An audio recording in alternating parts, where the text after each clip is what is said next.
Hello, dear Subnami viewers. This is me, SwordofStorms, coming with a new person that's not been on the channel yet. His name is False Shepherd. He is a weeaboo. He has total weeaboo. Yes, he's an actual loser, and I'm gonna talk about anime with him. All right. Talk about anime. So today, as I'm sure you know, we are going to be discussing the first season. They've already ordered a new season set to air in 2020 of The Promised Neverland. In case you're not aware, it is a show about 11-year-old children. By the way, this is a spoiler warning in case you care about that. It's a show about 11-year-old children who have grown up in this house. It's like an orphanage, but like their entire lives. And then occasionally kids get taken away to apparently they get quote-unquote adopted, and they are never heard from again. In the first episode, the twist is, it turns out that it's actually a farm for, like, demon things, and they spend the entire season pretty much devising a plan to escape from them. There are some twists and turns. Basically, the entire thing is, the entire show is about them finding new obstacles to escaping, essentially, the entire season. And one of their friends supposedly died, one of the three main characters.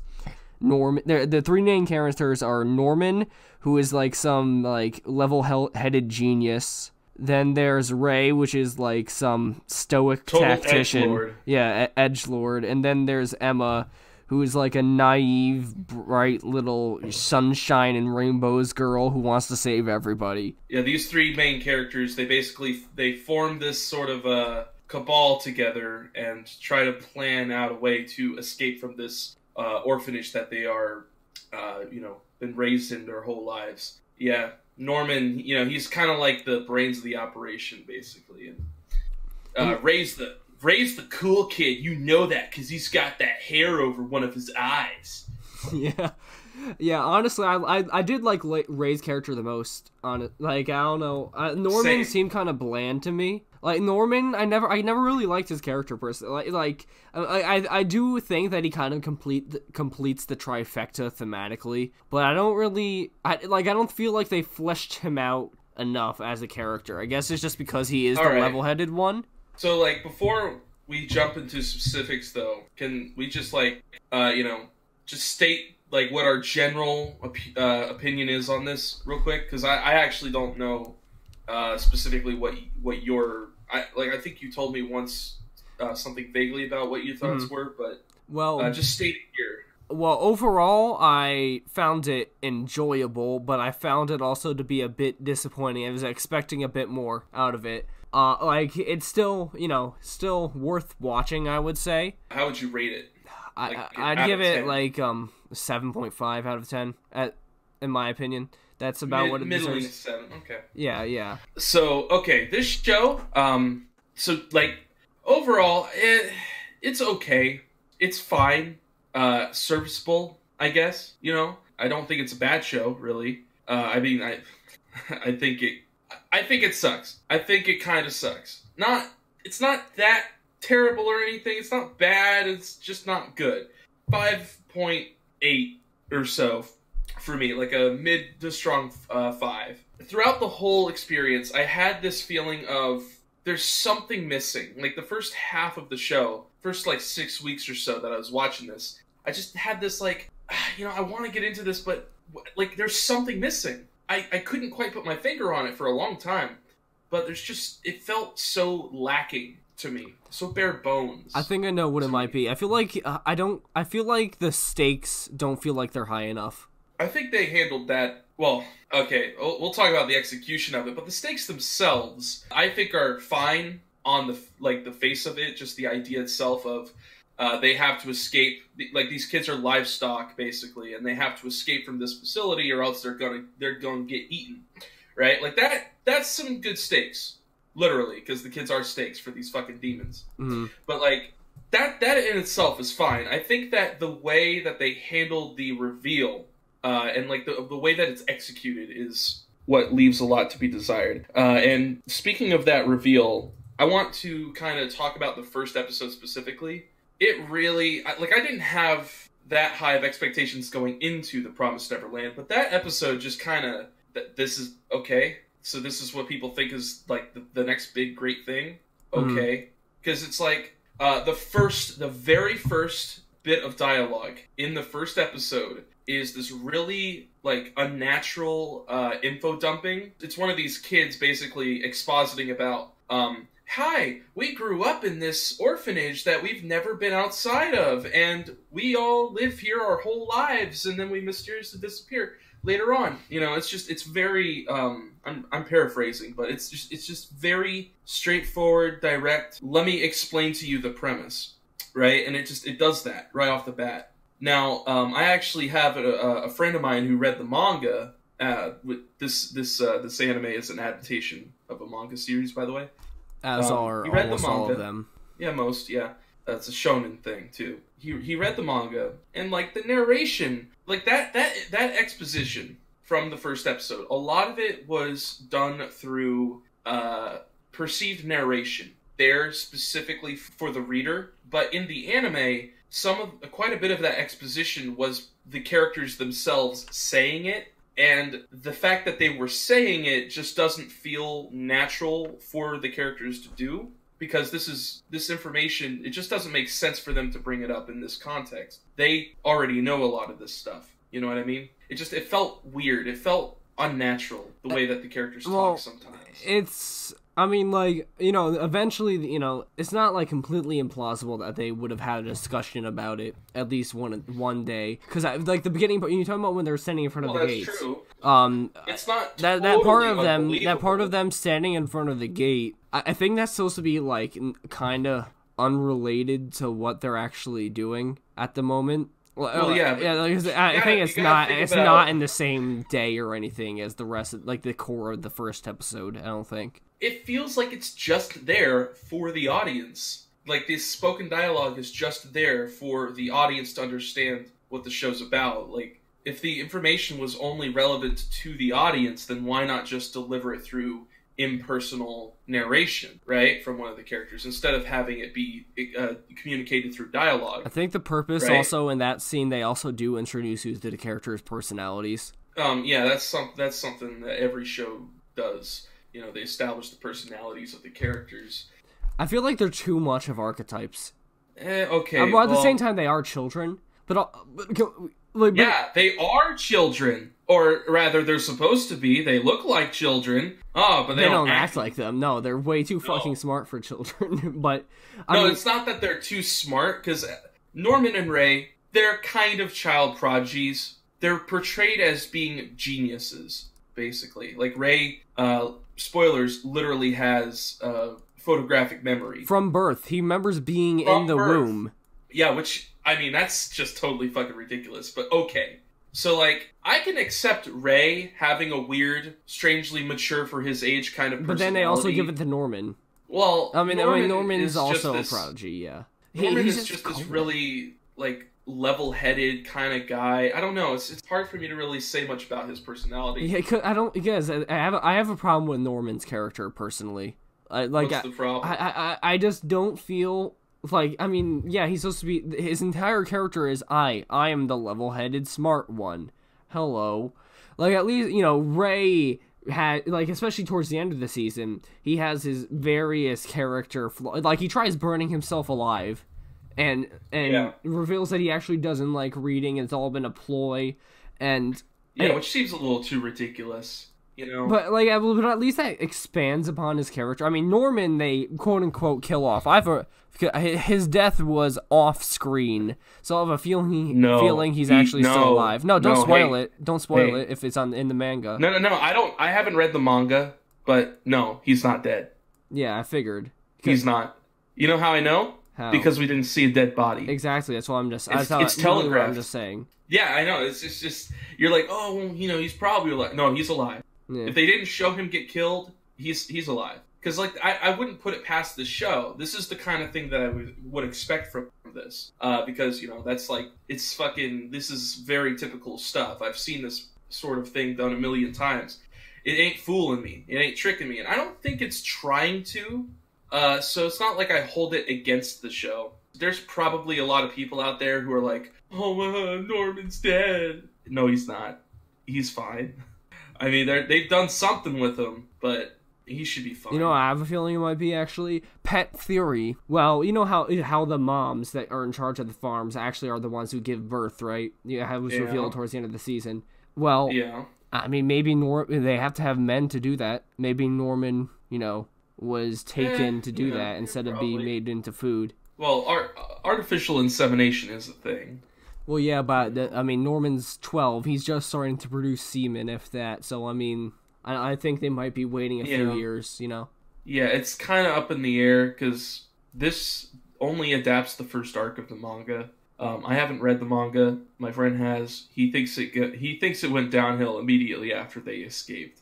I don't know about that because he has very different sensibilities and taste compared to me. But basically, like, the arc after this focuses a lot more on world building. So it's gonna actually, explore this sort of setting that they've. I mean, that makes sense because they escaped. So of course they're going to be exploring the world. So yeah, of course.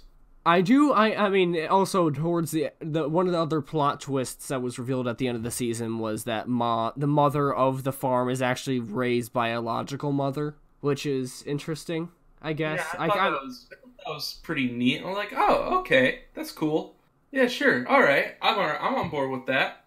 That last episode. So it's the one that's freshest in my mind, so I can actually be a bit more specific with my issues with this one episode. Mm-hmm. And I think that might be suggestive of a lot of the other stuff that this show has. Like, this is what I'm about to say is kind of indicative of a lot of things spread across the whole 12 episodes. Mm-hmm. So, like, relatively early into episode 12, there's this scene where they're discussing whether or not to take the younger kids with them, the ones that are 4 and younger, 4 years or younger, and they reveal the truth of what's going on to the oldest of the 4-year-olds, this fucking little Hispanic kid named Phil, or at least that's what he looks like. Yeah. And they explain it to him, and he oh, I knew something was up, and then he starts crying. Okay, and then he they ask him we were thinking about just leaving the 4-year-olds and younger here, and they explain to him at worst we have maybe 2 years before one of your deadlines comes up, so by 2 years we'll probably be able to get you out of here. And he's just the 4-year-old kid, he's just oh, okay. Yeah, these characters fine. The decisions they make are way too rational and mature for the kids their age. It is, yeah, way too much. Because this kid's a fucking 4-year-old, dude, and he's I'm looking at a screenshot of it right now. He says, "Yeah, just leave us behind." A 4-year-old would be way more selfish and be like, "No, I'm going with you. I want to get out of here." Also, would be crying way longer. I have a little brother, I've lived around kids his age before. I know how kids this age act, okay? I still vaguely remember being 12. I was an immature little shit, all right? Most people were. Much less 4. It's just these kids, these characters are way too rational. They're way too reasonable for their age, and I can kind of get behind it with the main characters. Yeah, the main characters. It's necessary for the plot. First off, to even progress at all. Just because it's necessary doesn't mean that it is believable, or that it would make sense or make for an interesting story. These characters, even if you had these child prodigies, have them act more like kids. Have them act more mature, immature rather. And more selfish, more petty, have them get over petty arguments about shit, right? What kind of way do they want to escape? One character might come up with a one plan, and then another character will come up with a different plan, and they have a big fucking argument over it. That's the sort of thing that I would expect, right? Even if they're really smart. Just because a kid's really smart, that doesn't mean that they're gonna act mature. They're still gonna act their age one way or the other, to some extent. Yeah, and I don't know. Yeah, for another example, when they were ziplining across the giant fucking chasm, only the last 3 kids had any semblance of fear before it happened. I mean, one cried, and the other 2 were just kind of I don't know. Okay. The thing about that is like I can understand that because psychologically you got to think about this. Yeah, it's rational these... to go for it, but it's not that. It's not that. Like I feel like these kids were able. I feel like the kids up to that point were able to do it because they weren't really like they don't really have a concept of a giant bottomless pit beneath them. You know, except for that one little girl. They're not thinking about it. Yeah, except for that one girl. That one girl is fucking worrywart or something. I could see one of the kids like making a big fuss over it, and then some of the other kids they start thinking about it too, and they're like, oh shit. Like that's the sort of thing. It's like one person notices, and then everybody's like, oh, now that I think about it, fuck that. You know what I mean? Yeah. So like. I feel like pretty much all the kids up to that point just never really thought about it until her. One more major criticism that I had before. I do think we should praise it a little bit more. But one major criticism I have is that the pacing felt off. I want to say it's like. Oh, I know what you're talking about. Like the entire middle of the series kinda was just them basically looking for how they're going to escape, running into a roadblock, and having and then they find a way around it, and it's just that over and over and over again until the last episode. Which I mean, it's just I don't know. It felt like not enough happened in the middle section of the show. It felt like a bunch of padding. Like, the kids, they find out about what's going on very early on, and they start, putting plans together and shit. I feel like the show wastes a lot of time. You know, I feel like they could have been out of this orphanage, 4 episodes ago or something, almost. I mean, maybe not that far back, but I feel like they had to, meet a certain number of episodes, 12-episode core, and so they had to space it out in order to meet that episode number. Yeah, also there was the black sister character who was completely ridiculous. Sister Crone. I hated her character. You didn't like her, yeah. Yeah, no, fucking. All she did was all she functioned as was expose on the adults in the show, essentially where they came from. That's what she functioned as. The episode where she gets killed off. They have this this extended sequence where it's following her whole life history up to that point. And it's playing this sort of sad, tense music. I don't really understand if I was supposed to be invested into her character or something. No, she was completely ridiculous as a character. She was just this flamboyant black lady. Yeah, I know. She was an over-top character, fucking stupid anime bitch. That's what she's like. Yeah. But I mean, I don't get it. She didn't really. It felt like it didn't really go anywhere, and I didn't understand why they had this whole episode dedicated to showing her backstory. Well, not the whole episode, but this whole sequence dedicated to showing her backstory. 10 minutes of an episode. Yeah, I think. It was quite a bit. I don't get it. Why? They kind of did that in the 12th episode with the actual mom character, which at least that makes sense because she's actually an important character. I think they're gonna try to humanize her. They started doing that in the 12th episode, and I can dig that. I want to know more of why I want to know her mentality and why. Obviously, she knows more than us, which is probably part of the reason. It's clear, they in the 12th episode, they give this entire spiel about some crush she had that was a musician back when she was just it wasn't a whole spiel. It was a short bit of it. Yeah, but she had a crush on some musician who wrote a song that is the show's ED, the ending song. Oh, yeah, and I wanted to say this while you were talking about the Sister Crone thing.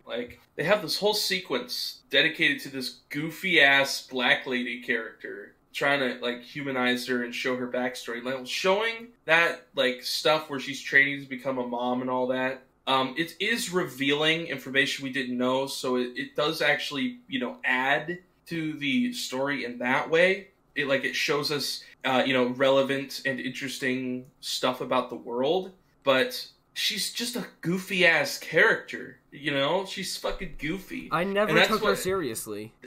And that's something that really bothers me about this show in general is just how seriously it takes itself. The Promised Neverland plays its fucking premise 1000% straight. It's like very, very, this is the real shit. We're serious. We're gonna be serious. You know, it takes itself very seriously. And, like, that kind of annoys me because it just doesn't feel very self-aware about some of this stuff. I because, don't, you know, like, I feel Black like, Lady, yeah. No, I was gonna say, like, you know, it's a thriller, right? And thrillers tend to take themselves seriously, but at the same time, I don't feel like this one should. Because, first off, it's starring children.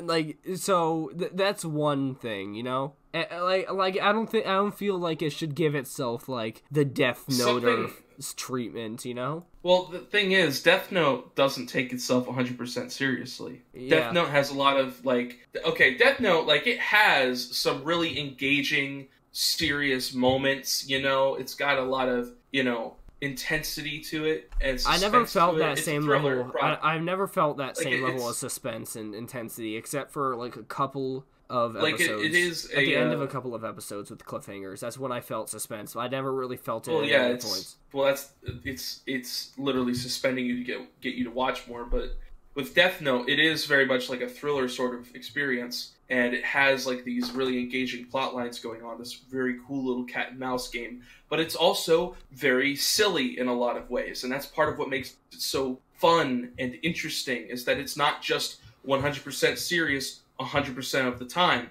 It has levity, it has dumb anime bullshit. It's a mixture of different elements. That's what gives it dimension. That's what makes it fun to watch. I do think that it isn't on the same fucking page all the time. That's Promised Neverland felt like it was on the same page. I mean, I think there is a bit of cognitive dissonance here. Like, we were just criticizing the Sister Crone character for being a silly goofball character while calling it, like... No, that's just how she comes off. I feel like the narrative takes her seriously as a character. I mean, is it real? Is it really? Because you know, you see her you know, with that fucking doll dancing it around, whoa, in the fucking room all the time.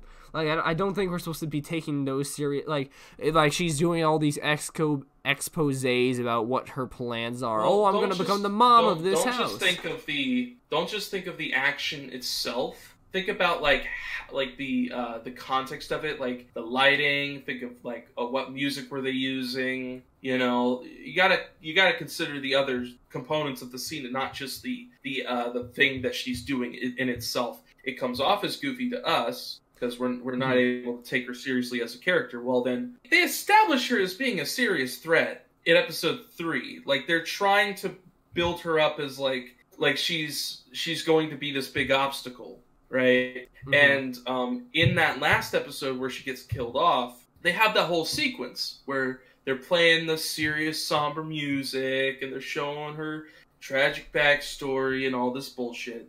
It feels like they're trying to take her seriously as a character for those reasons, and just, I don't know, because of how she interacts with the other characters. But, I can't take her seriously because she's so fucking goofy to me. Like, have you noticed that in the show they have like these really over the top facial expressions sometimes? I don't think I was paying that much attention to the facial expressions. So if when Ray revealed that he was the traitor, and he has like this really ridiculously like evil face or something, and it's like, ooh, is he bad guy? I mean, I didn't think really he was going. Like, I don't think that really worked as a cliffhanger for me, because like he's clearly one of the three, you know, the three musketeer main characters. Like, they're not going to turn into some evil guy. So I mean, that didn't really work out for me. You never know. It could have been a subversion. I expected it to be a subversion. It wasn't. He was still like a good guy, but in a much more morally ambiguous kind of double agent sort of way. Yeah. So, you know, I expected him to actually be like an antagonist in some way at first. But as soon as I started up that next episode, I was like, oh, I guess that makes more sense. The suspense did work towards the end of the season, like episodes 9, 10, 11, 12. Like, you know... Let me tell you, you said that thrillers tend to take themselves very seriously. I mean, more so than... it's my favorite genre, I would say. So I mean, like, Yeah, same. I wouldn't. It's one of my favorites, I guess. Like I've seen quite a few anime thrillers, like maybe a dozen or so, I would say, and they don't always take themselves so seriously. yeah, I suppose Like, so. Like Steins Gate, for example, is an example of one that doesn't take itself seriously at all. Really. Yeah, like Steins Gate, like a lot of what Steins Gate did, the first half of the show really isn't very much of a thriller at all. At all, really. It's more of just a slice of life sort of fun hijinks sort of thing where you're following these characters' antics fucking around with time travel. And it's there to build character and get you invested into their personalities because you're having fun and you're right by them through all of this fun, friendly times that they're having. You build a sense of camaraderie with them. And that's why, like, that's what gets you invested into the thriller shit that happens in the latter half of that show. Mm-hmm. Promised Neverland just fucking kicks you right into the plot. With Steins Gate, even when they were doing the whole thriller thing, it wasn't always serious. They would have these tiny little bits of levity here and there, these touching moments. Yeah. It had dimension to it, right? And I feel like so long as you're self-aware about how, like, you know, goofy or silly some aspects of your story are, if you're just self-aware at all in your story, you'd be surprised just how much goodwill and leniency you can buy just by doing that and not taking yourself 100% seriously all the time. And I feel like a lot of the reason why the show Promised Neverland frustrates me so much is that it doesn't really have those moments where I feel like I'm, you know, with these characters through both the good and the bad. It's just plot the whole time. Yeah, I do think that it does have a lot of, I mean, like, if your friends read about it going downhill, then that's a big goof, but I do feel like it does have a lot of potential going, like, you know, continuing on. Also, you have to, like, keep in mind, this is an adaptation of an ongoing story that's much longer than 12 episodes. So you need to keep in mind, you can't really critique the character development quite that much based solely off of this one arc, because it's part of a much longer story. It's the sort of character development that happens in stories like these tends to be very long term. I don't feel like we have the full context to really delve too deep into that. I mean, we could go on to read the manga on our own, but, like, I'd rather wait. I mean, they're making new anime next. Like I do have to say though that if for a bit of praise, I do feel like I really like the art style that it has. Like I like the bright colors that it has, and the way it kind of, like, the lighting and whatnot, I think was very, very good. Interesting. Yeah. Interesting. I don't like the aesthetic of the show at all. I really don't like it. Well, we could make fun of the tiny faces if we wanted to. Yeah. I hate the faces in this show. They look so stupid. Yeah, I like, but, like, you know, like the hair and the like the way the outside is lit. Fine. The hair is fine. I don't like the character designs really. Just wear the same outfit. I know. I understand. It makes sense why they would. It's just kind of boring. The characters look kind of boring to me. They're decent designs. You can kind of glean quite a bit about their personality just by looking at them. At least you can with Ray and Emma. Norman. I mean, Norman is. He's the most. It's the most boring character design for the most boring character. His dress. His hair is white. He always has just, like, kind of like a morbid smile on his face. So, I mean, I do hope that that they have already done this in the manga, that they expand upon Norman's character, because I'm assuming he's not dead. Yeah, of course he's not. No, he's not. Like, he's. I mean, that would be a subversion if fucking Emma and Ray, my bad, are out in the woods, and all of a sudden they look inside, like, a monster's palace, and all of a sudden they see fucking Norman being eaten or some shit. That would be. How did you feel about the personalities of the characters? I feel like Ray and Emma were a great contrast. And I liked Mom's character as well. Norman, I feel like he has to be there, you know. And I feel like, but I don't feel like they did it. I don't really know anything to say. I don't think they did him quite right. But in all of the other characters, all the other children, I didn't care about them at all, honestly. Yeah. So one of the things that this show does in the first episode that really pisses me off, annoys me more, like, it tries to sell you on getting invested into these children by shoving their cutesy little puppy dog eyes in your face. Oh, look at all the little kids. They're so cute, aren't they? Yeah, no, and the entire time I was just rooting for the three main characters to survive. It's trying to fucking hard sell your ass on like, oh, aren't you invested in these little kids? You don't want to see them die. I always sided with Ray. I always sided with Ray when he said don't bring them along. No, I'm talking about the first episode when they're showing you all these overly cutesy kids. Yeah. No, I'm just saying the cutesy factor over time didn't get back better. I was always on. No, like Ray, to get back to the art style, the show just looks fucking blech to me. I don't even know how to really describe it. It's just the building itself didn't feel, the orphanage didn't feel very lived in, you know? It's just a bunch of... It's a bunch of wood, essentially. But I guess that's because... No. You don't understand what I'm saying. Like, the rooms of the kids are just beds in a room, nothing on the walls, completely just nothing on the walls, just the beds, and that's their room. Do you think they give the kids like shit to play with? They all just play tag outside. Like the only person who gets shit is Ray. There's no personalization going. Well, yeah, because it's a farm. Like they if they were allowed the kids to personalize, if they gave them shit, then they would be. Well, let me ask you this though. The kids they clearly have defined personalities, at least to some extent, right? Or the older ones definitely do, right? Like you'd expect that these kids would like some of the more artistically minded ones would have drawings next to their bedside table on the wall or something. Did we ever see them drawing? I don't think we do. No, but that's what I mean. Like I feel we only see the kids playing tag and playing outside. Well, I think that's because they live on a farm, right? So, like, it's all about costs.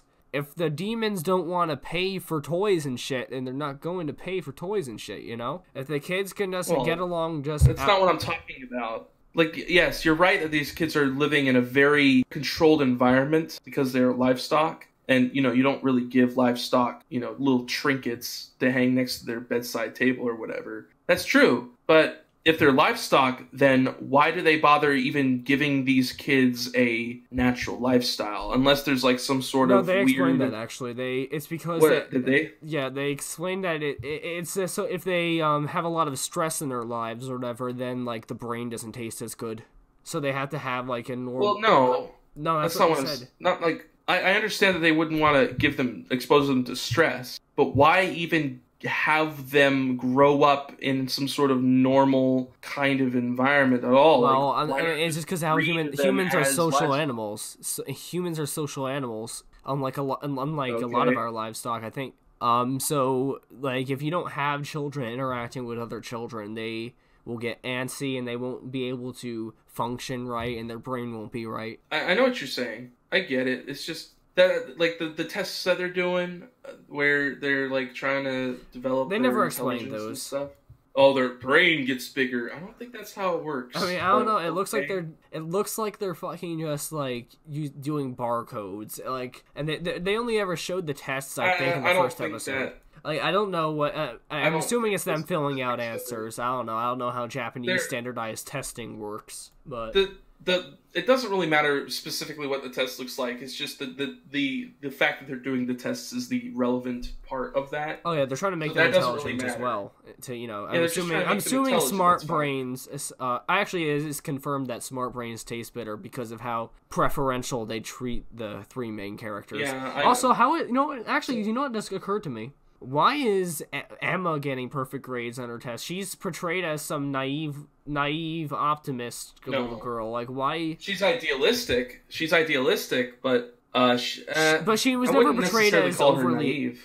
She was never portrayed as really an overly intelligent. She just kind of does. I don't know. I guess you're kind of right about that. I don't think they really define that with her very much. Norman, yes, they and Ray, set him up to be a young genius. And Ray, her, yeah. Oh yeah, one more thing. I don't feel like they really showed off well maybe it's just because I didn't watch it well or whatever, but like the differences between the intelligence of Ray and the intelligence of Norman. I know Ray is supposed to be like this ultra tactician, and Norman's, I don't know, like this super intuitive, I guess, because so is it supposed to be like Ray's book smart and Norman's like street smart? Street smart?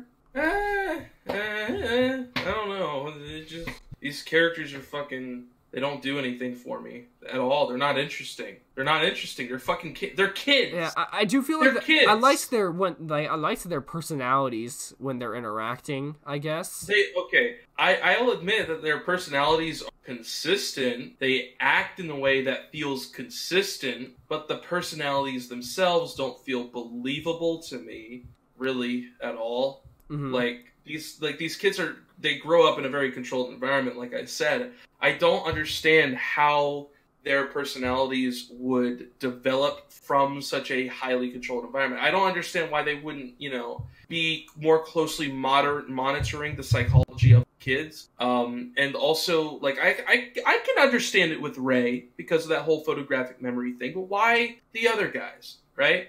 I don't know. It's just little things like that, and it's just, they're not inconsistently characterized. They're consistent. They're just not believable. Mm-hmm. And there's also some other weird little details that don't really make a whole lot of sense. Like, they have tracking. They have technology for tracking the kids, right? They have trackers, but really, what feels weird to me is that there aren't any. Their only monitoring device is the tracking device. That's it. Like, they don't have any cameras. They don't have any like bugs or anything. Yeah, that's weird.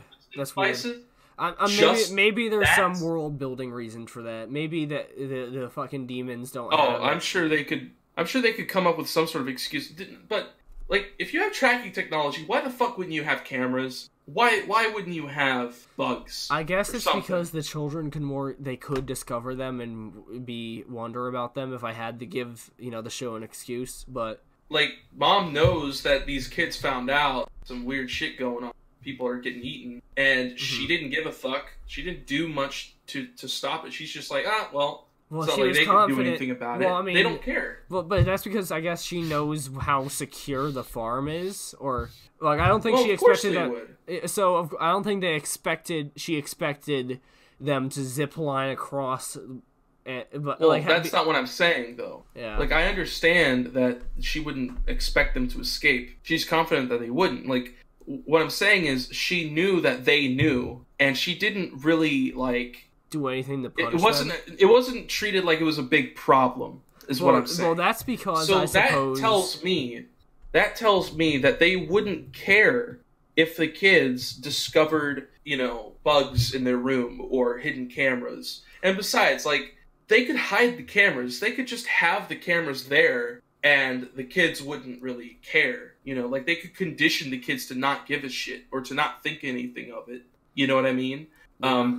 Or they could have the kids be aware that the cameras are there for their safety or something, right? Like, there's any number of ways that the kids would be fine with them being there. They don't have to hide the cameras, but even if they did hide the cameras, I just don't understand why they wouldn't have cameras at all or bugs or anything like that. It doesn't make sense, especially when you consider that they only have one person watching these kids. Why wouldn't that one person have resources to be able to, check up on them at a moment's notice, aside from just the tracking? Yeah, I agree. That's kind of a plot hole. I mean, to be fair, it just doesn't. It's weird. It doesn't really. It's just this weird little why wouldn't they have that? Yeah, I know. That's why I'm calling it a plot hole. Honestly, there's no reason not to. Also, the fact that the tracking devices can't identify the children from each other. I guess they just want to put in the. That's another weird thing. That's another weird thing about it. The tracking, they have tracking devices, but they seem a little too basic. They seem very basic. I don't get that. It might be technological limitations. I'm assuming that human society has collapsed. Either that or this is some big underground fucking ring. It's a lot more believable that they would have, that their tracking devices would be simplistic, but them having tracking devices, that sort of technology feels like it would be more advanced than cameras. Exactly. Which is why the cameras. There's no excuse for not having cameras, honestly. Yeah, and another thing, these kids, they're aware that like this orphanage is a breeding farm. They're aware of it, right?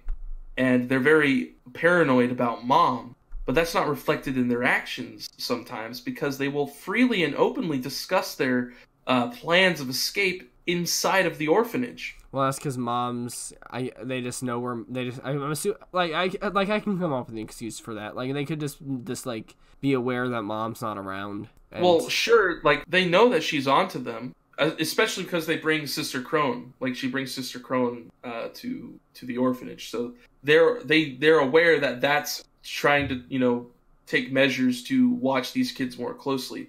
So they know that she's aware that somebody knows about the whole livestock thing. So like, and she figures out very quickly who it is. She finds out very quickly. Like I think like episode 3 or something like that. Episode 3, 4. Does. Like consider like how weirdly adult-like and mature these characters act. Okay, well then how come they don't seem to have the foresight to not discuss their plans in a location that would be easy for mom to listen in on them? I guess that would be more suspicious if they were to like all of a sudden go outside.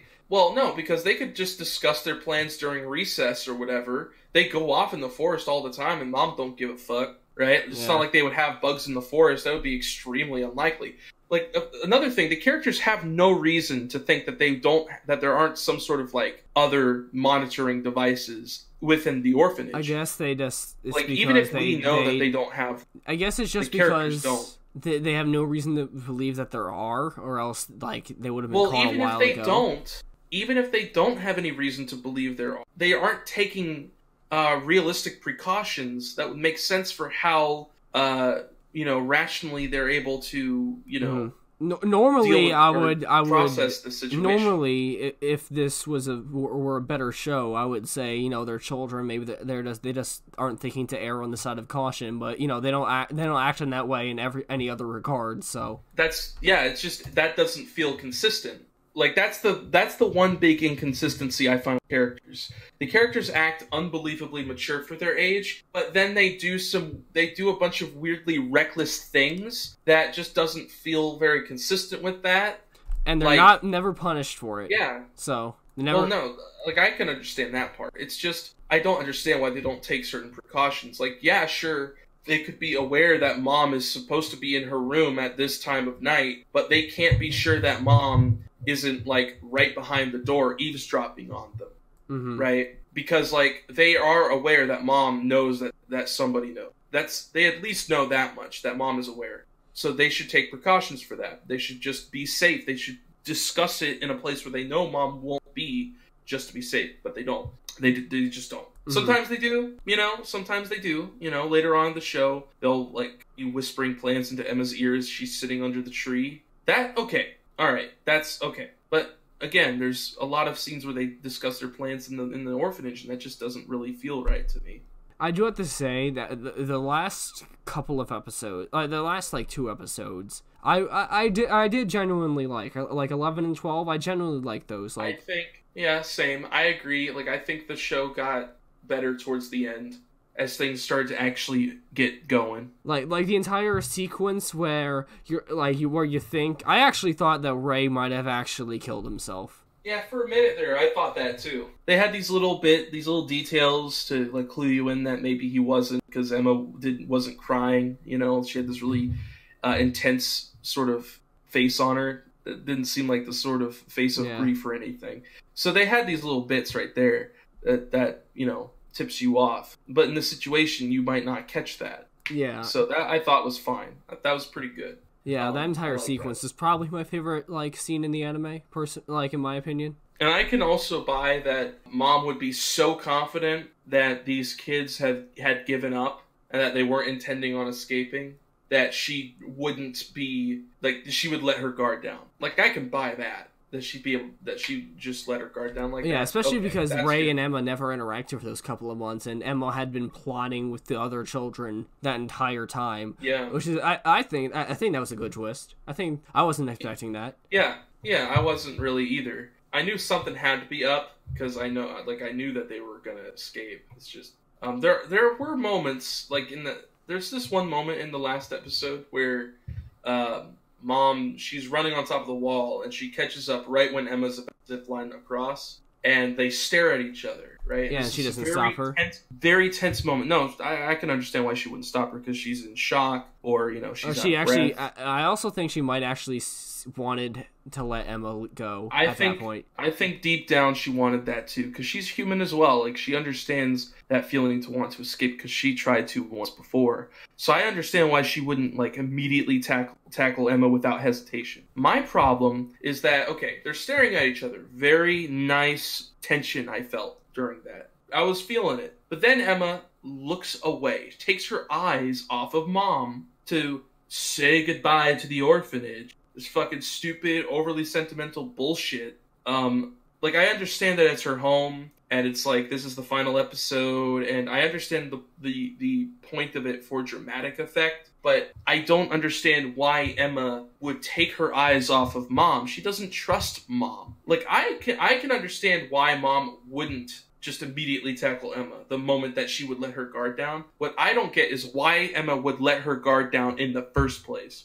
She has no reason to think that Mom won't tackle her or try to, grab her. Maybe something. it's because she hadn't already, but... No, that can't be it. Because, again, like, Mom was out of breath, so maybe not at first. If I was in that situation, I would not dare take my eyes off of a person, and I would immediately zipline across. But Emma, she takes a moment to look away and say goodbye. I mean, I would have said sayonara, Mama, like she did, as I was ziplining away. I think that would have been better. See you later, alligator. Yeah, I can get that part. That'd be something somebody would do. It's just that she just fucking... They break the tension for her to say goodbye. But it doesn't make sense for her to do that, because why would she take her eyes off of this person that she absolutely doesn't trust? I guess I just felt more like the anime was... It was enjoyable, in my opinion. No matter if, like... Yeah, I liked it. Yeah, regardless of whether or not the execution was there. Like, it still was watchable. I think it's still worth watching. It's worth watching. It's not the best thriller. Yeah, that's the thing. Like, it's a bare bones thriller. It's got a plot, and it progresses from one plot point to the next, but it doesn't have much meat on its bones. It doesn't have much intrigue to these characters. They don't have much of any layers to them. They're just fucking kids. They're just kids. You wouldn't expect layers on children, but you wouldn't, because they're kids. Very simplistic personalities. With Ray, I can kind of buy him acting, but the rest of them are not interesting characters whatsoever. They act way too weirdly mature to be believable as characters, regardless. So I can't buy into these characters, right? Ray, I'm kind of on board with, kind of, but the rest of them, just no. Just no. It's just too much. It's just too unbelievable to me. So, like, yeah, it doesn't have characters going. The world didn't really hook me. I know that it's not really a world-building kind of arc, but there's nothing about the world that it suggested or implied that I found to be interesting. There was just the one guy who wrote books they found in the library that encoded secret messages. That's all the world building they had. There's a lot of speculation about what the outside world is like, but we have no basis for what it's like. So I don't give a fuck. And I know that they're going to escape. So this orphanage doesn't feel like it matters as a location that much, because I know that they're not going to be here the rest of the story. At least I'm pretty sure they won't. So I just don't get it. Bare bones fucking plot driven show, and plot isn't interesting on the face of it. You have to have other stuff for the plot to facilitate, to make it interesting. You can't just have a plot in and of itself, and that makes the show good, or makes it fun, or cool, or engaging for me, anyway. That often comes secondary to what really matters to me. The ideas, the characters, the world building. That's what I come to stories for, in general. And the show didn't have that for me. There's something I want to say, though. Like, this show has been very well received. It's been very popular. It's the flavor of the season, so to speak. And I can kind of understand why. Because I'm not sure if you are aware of this, but, like, most seasonal bullshit, seasonal anime that gets put out these days, like fucking 60 shows, most of it is a bunch of slice of life bullshit that nobody gives a fuck about, or nobody who cares about thrillers really cares about. A lot of stuff that this kind of show appeals to those people. They don't get a lot of new anime like this. So once a thriller comes around, the rare thriller comes around, they immediately jump on it. They immediately eat that shit up because they're starved of it. So I think that's part of the reason why the show has gotten as much acclaim as it has. What was the last really big one that came out? Just Steins Gate Zero, essentially? Plot-driven thriller show? Yeah. Well, Steins Gate Zero's not really the... Well, I mean, yeah, but it came out last year, so... I think, like, the last plot-driven series that people gave a fuck about, that was like a thriller-esque sort of thing, probably Made in Abyss. Yojo Senki, probably, you know? Like, there's maybe, like, one show like that every other season, I'd say. Well, regardless, I'm not a huge weeaboo. Well, Yojo Senki's not really a thriller, actually. I watch anime every couple of months. I watch a new series, and I've been doing it more frequently. Like, there was a period where I didn't watch a new one for like 2 years. Yeah, so I'm not really into that, but I can believe it. I'm the way I found this anime, actually. I was looking for something new to watch, and I've looked at the highest rating thrillers on my anime list just for funsies. And I saw this series had like an 8.6. It had like 6 episodes out and it was still airing. So I was like, this sounds interesting. I'll give this a watch. Yeah, and I just don't care for plot-driven bullshit, man. Like, if I want a thriller, I want it to have, like, atmosphere. I want it to have real, like, characters that I can, like, really dig into and get something out of, you know, themes that I can get something out of. This show didn't have that. Also, it's a shonen, so... It's for people who are younger than me. It doesn't appeal to me in that way too, I guess. I didn't get like a horribly bad shonen vibe from it though. It's not like a fucking Naruto or a Dragon Ball Z or no, it's not. It's not that kind of shonen. It's the kind of we're being serious kind of shonen. Yeah. I mean, technically Death Note was a shonen, so I mean. Yeah, Attack on Titan is too. Attack on Titan is obviously also a shonen, but I guess it's better than Naruto. But I don't know. Attack on Titan's better than Attack on Titan. I'm not a fan of Attack on Titan. It's basically like a lot of the stuff that it attempts to do was done way better by the thing that it was inspired by. Which is Muv Love. Okay. But Attack on Titan, like, it's better than this shit. It's better than the Promised Neverland as a shonen, like a serious kind of shonen, like being serious and it's dark shit. Better shonen in that sense.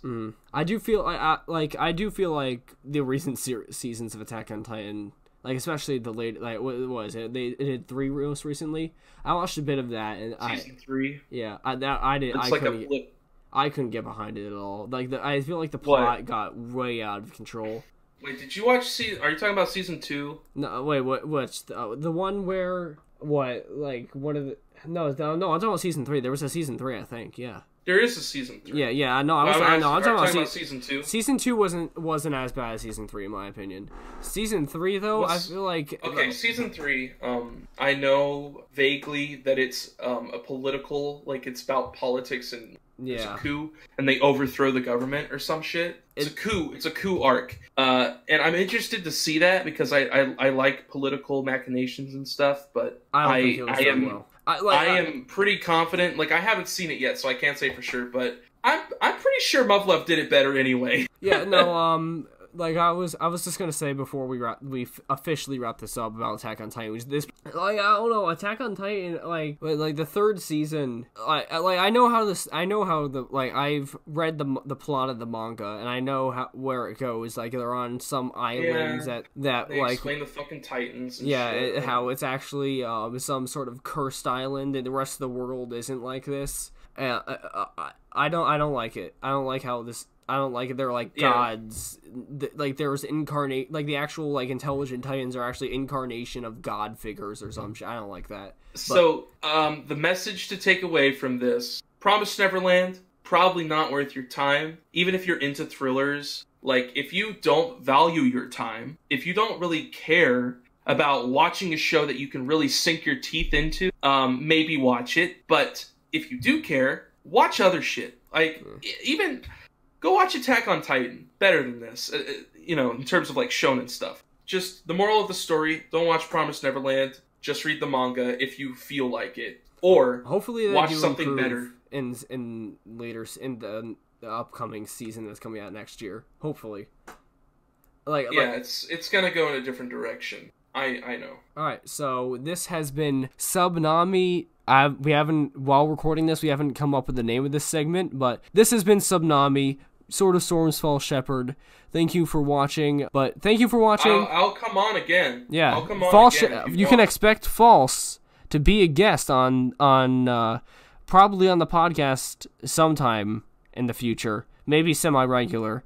He's probably gonna do more shit like this than this be on the podcast. But you know what? Whatever. He's a degenerate anyway. You don't want him on our podcast. Later.